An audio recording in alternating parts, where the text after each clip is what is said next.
Mummy मेरे को ना मट्टी वाला एक कच्चा मकान बनवाना है। बेटा पक्का मकान छोड़कर आपको कच्चा मकान क्यों चाहिए? क्योंकि मम्मी ये लोग भी तो पक्के मकान छोड़ के कच्चे मकान में जाके लोगों को इमोशनल करके पैसा बना रहे हैं ना।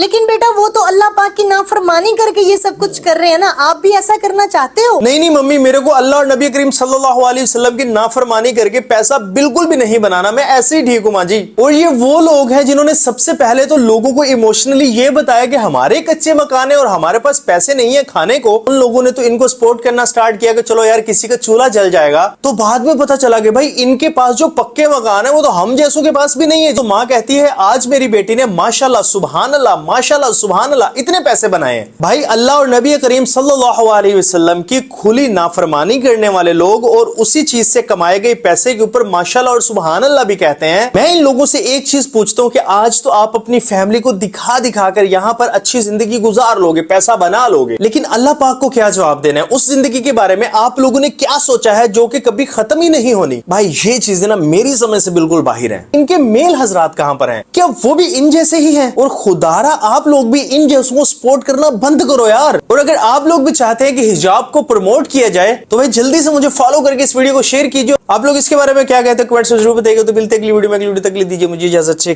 Bye bye.